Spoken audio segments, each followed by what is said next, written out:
प्रधानमंत्री जी, आपको बहुत बहुत धन्यवाद नेटवर्क 18 को ये एक्सक्लूसिव इंटरव्यू देने के लिए। आपके दर्शकों को हमारा नमस्कार।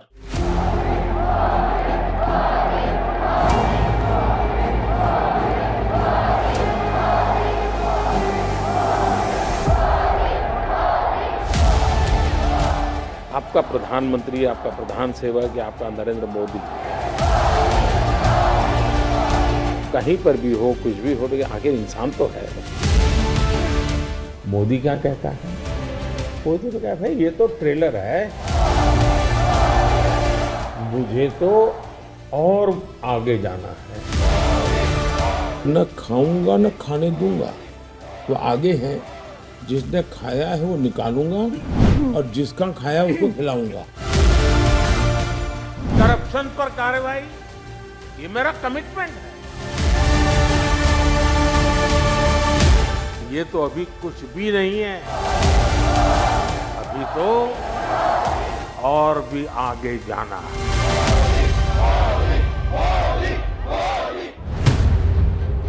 In his 11-year tenure, Prime Minister Modi has held 12 exclusive interactions with News 18. PM Modi has shared his dreams with us and has from time to time presented the picture of the country's development. He has shared his views on issues related to politics, society, and national interest.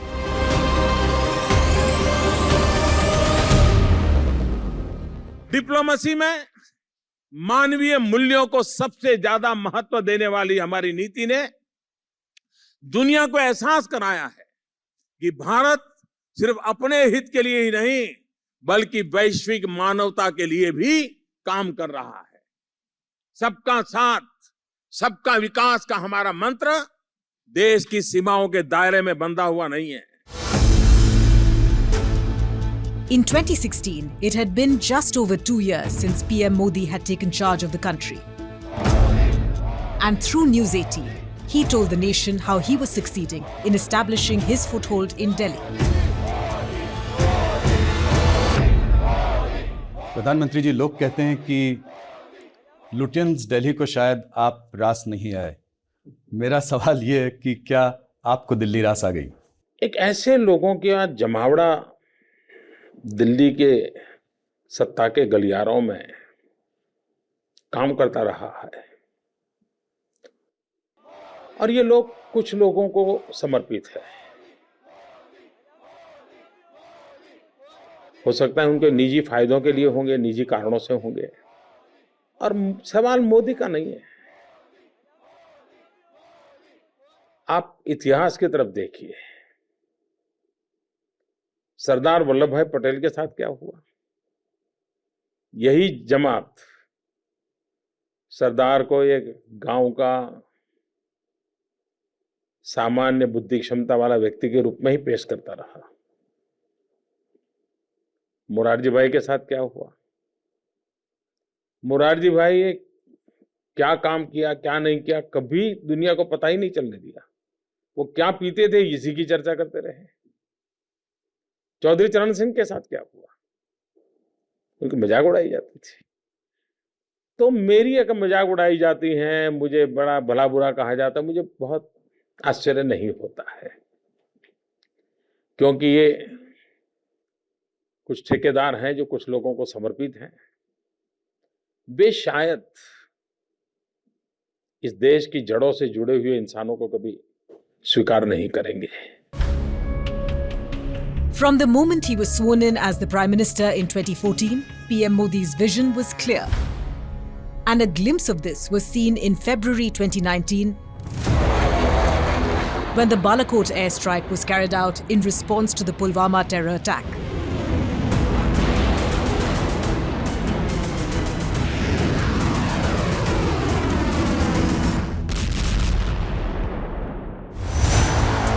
The striking part is that just a few hours before the airstrike, PM Modi had attended News 18 India's Rising India Summit. But he did not give the slightest indication that India was about to take such a major action within hours. माहौल तो ऐसा ही था और मैं भी बहुत शांति से आप सबसे नमस्ते नमस्ते करके निकला था। और भारत ने बालाकोट में एयर स्ट्राइक की थी रात को।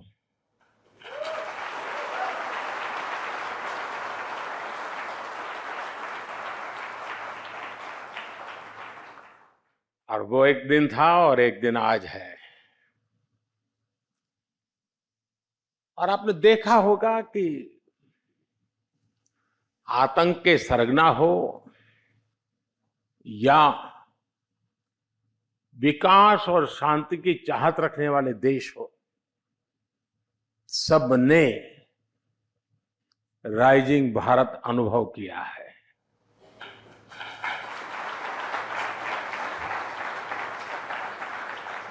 ये नया भारत आतंक के जख्म को नहीं सहता है।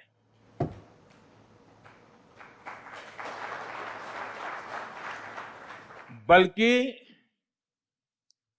आतंक के जख्म देने वालों को पूरी ताकत से सबक भी सिखाता है।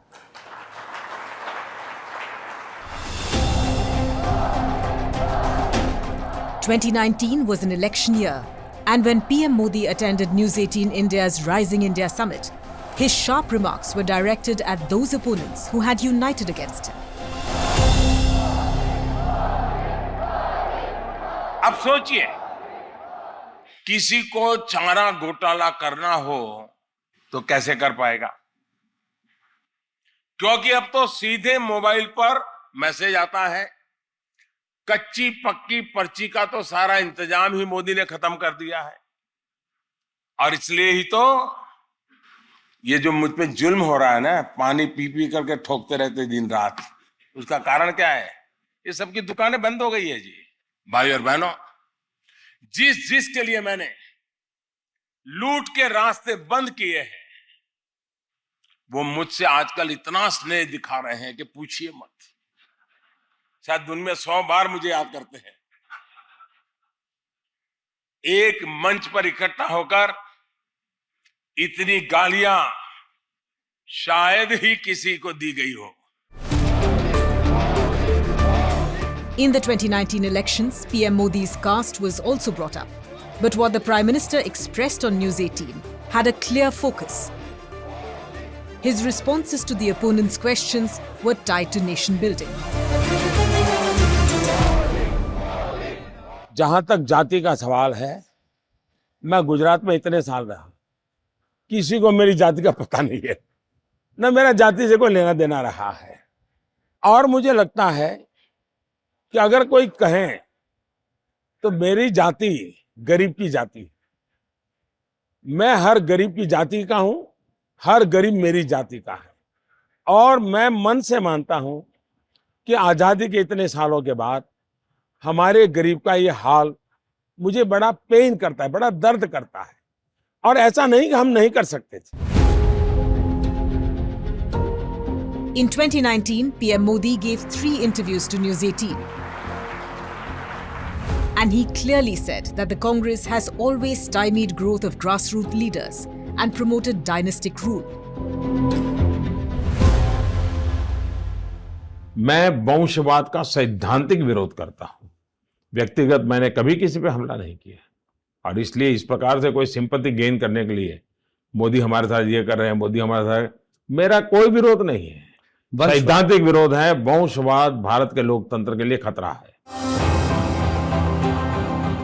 In 2019, when the Modi government returned to power, PM Modi revealed the reason behind it.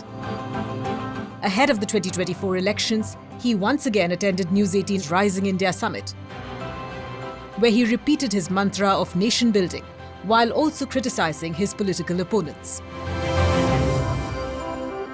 अलग-अलग योजनाओं के करीब 10 करोड़ फर्जी लाभार्थी, वो लोग जिनका कभी जन्म नहीं हुआ था, लेकिन कागजों पर वो जिंदा थे,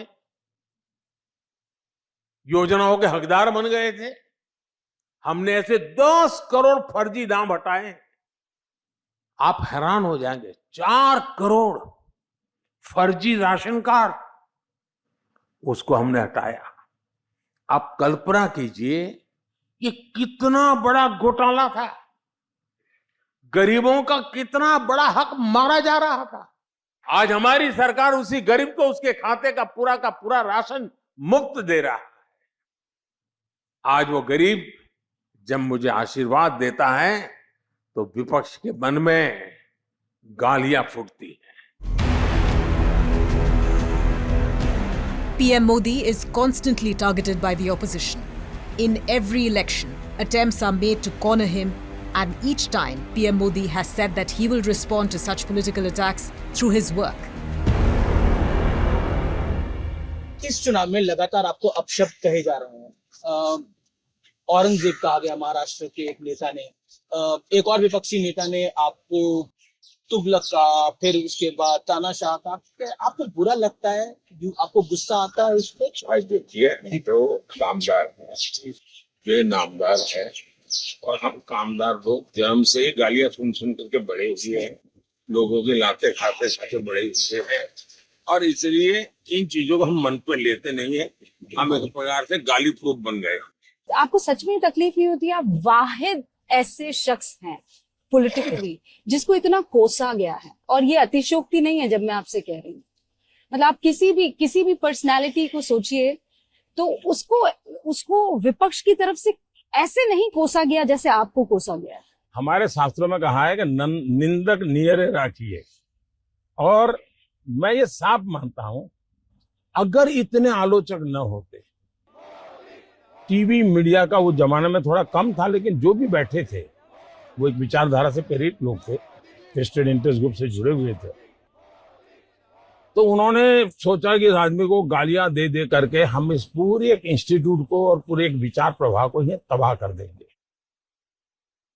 ये भूल गए कि उन्होंने ऐसा करके मुझे बहुत बड़ा बना दिया। In the 2024 elections, Narendra Modi appeared fully confident. He spoke to News 18 6 times that year, and each time he said that this is just the trailer of India's journey of development.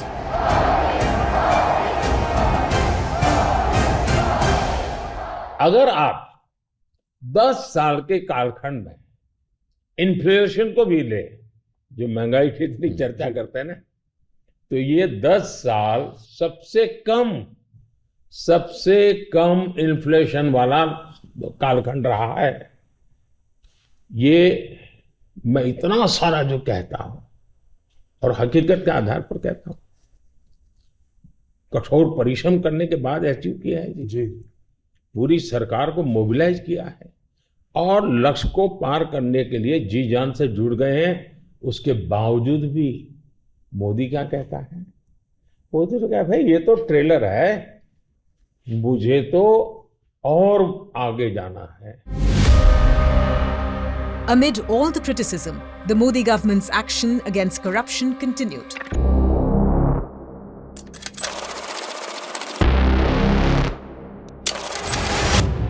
PM Modi stood like a rock with the agencies engaged in the mission to free the country from the web of corruption.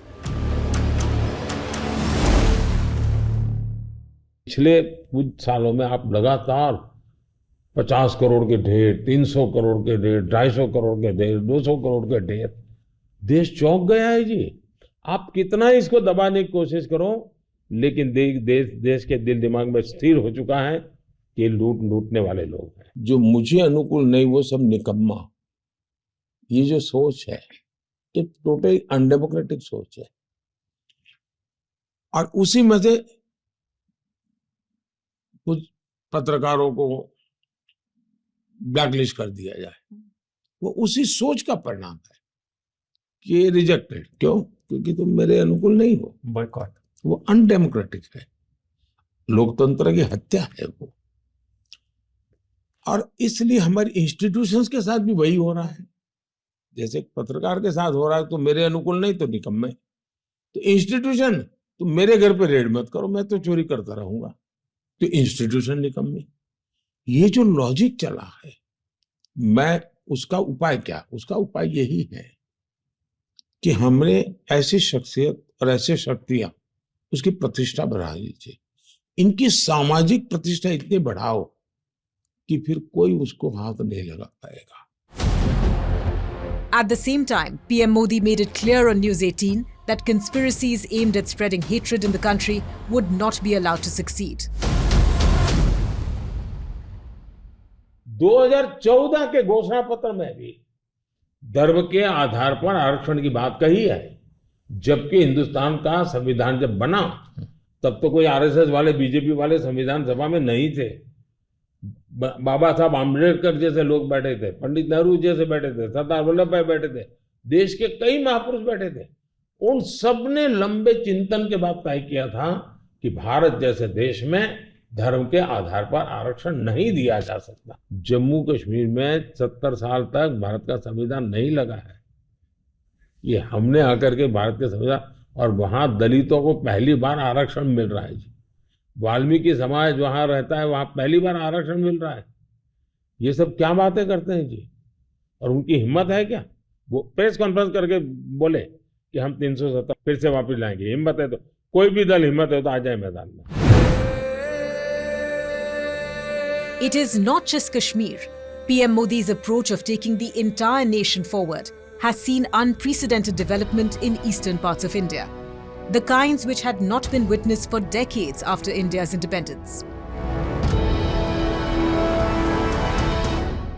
पूर्वी भारत का emotional integration और demographic dividend, उसे ध्यान में रखा जाता बहुत जरूरी है।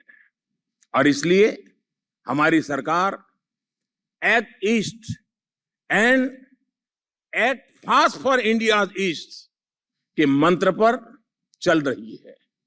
और जब मैं एक्ट ईस्ट कहता हूं तो उसका विस्तार सिर्फ उत्तर पूर्व के राज्यों तक सीमित नहीं है, बल्कि ये पूर्वी उत्तर प्रदेश, बिहार, पश्चिम बंगाल, उड़ीसा भी शामिल है। देश का यह वो हिस्सा रहा है जो विकास की दौड़ में पीछे रह गया था। हमारी सरकार ने इस असंतुलन को खत्म करने और अधूरी परियोजनाओं को, अटकी हुई परियोजनाओं को पूरा करने का काम शुरू किया। PM Modi made several specific statements about West Bengal, in which his concern for the state and its people was clearly reflected. दुनिया पागल होकर के कोलकाता आना चाहती थी। ये महान विरासत है इस यहाँ के लोगों की टैलेंट, यहाँ के लोगों का सामर्थ्य, यहाँ की भूमि की ताकत, इतनी पैदावार भूमि है, यहाँ के मिनरल्स, यानी एक प्रकार से समृद्धि का भंडार है। लेकिन इन्वेस्टर्स भाग गए क्योंकि पहले लाल झंडे वालों ने बर्बाद करके रख दिया। छुट्टियां, हर दिन हड़ताल। इन्होंने आकर के उसी मॉडल को ले लिया और इन्होंने तो शुरुआत की, कोई इंडस्ट्री ना आए इसकी लड़ाइयां लड़ी। आज एक तरफ आपने इंडस्ट्रियों को भगाया, अब इन्वेस्टर समिट कर रही हो तो किसी के गले नहीं उतरता है कि घर आई हुई इंडस्ट्री को आपने लात मार करके भगा दिया। अब आप इन्वेस्टर समिट का नाटक करोगी तो कौन आएगा? In 11 years, PM Modi spoke to News 18 12 times and showed that a strong foundation has been built over these years, giving confidence that India can be established as a major power in the 21st century.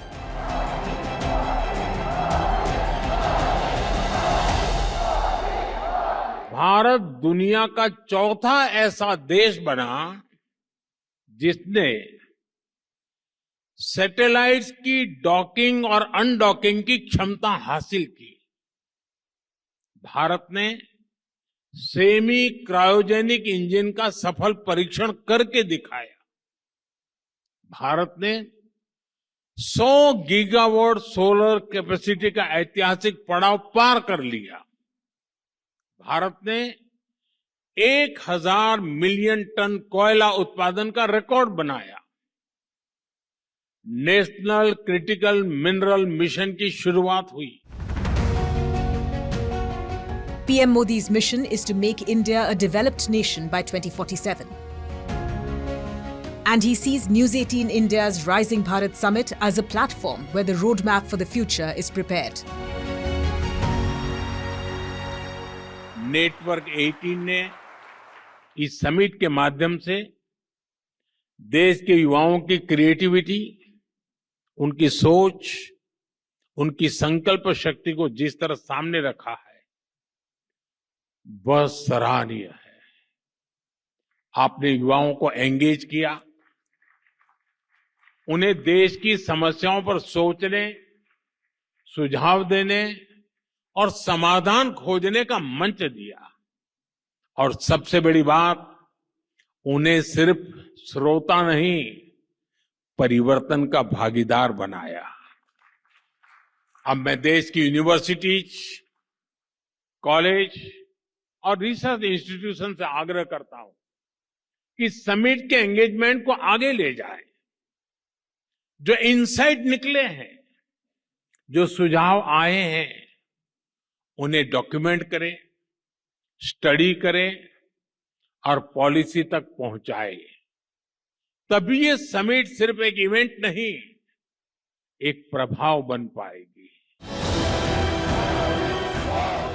The blueprint is before us. The target for 2047 has been set. What needs to be achieved on different fronts? The strategy is also decided.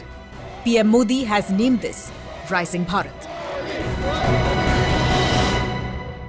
देश के लोगों में, देश को चलाने वाली व्यवस्थाओं में किस तरह का एक हौसला पैदा हुआ है, एक भरोसा आया है।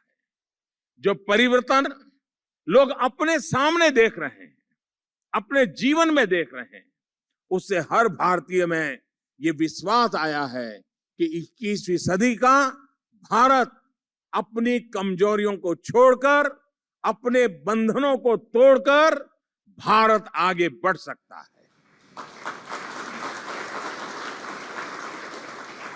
भाई और बहनों, यही वजह है कि आज पूरा विश्व भारत के इस उदय को, राइजिंग इंडिया को मान दे रहा है, सम्मान दे रहा है।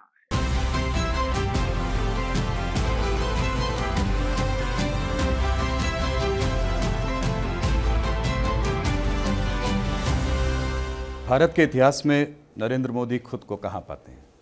जो इंसान वर्तमान में जीने का शौकीन हो, वो इतिहास की चिंता क्यों करे? और जीवन में कभी भी ऐसी गलती नहीं करनी चाहिए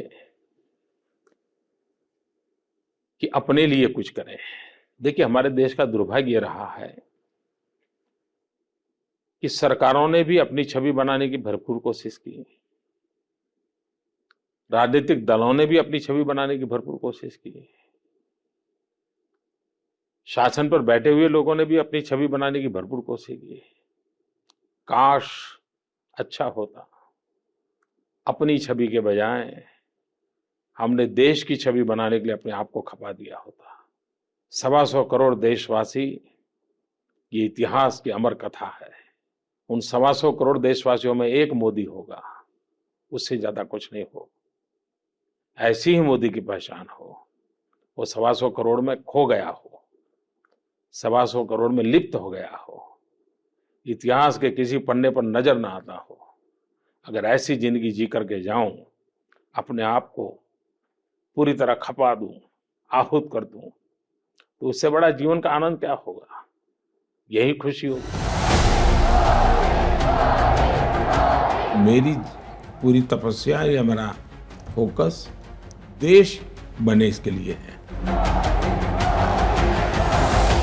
अपने लिए जिए तो क्या जिए? जीना है तो देश के लिए, और मरना भी है तो देश के लिए। जिसको किसी ने नहीं पूछा, उसको मोदी ने पूजा है।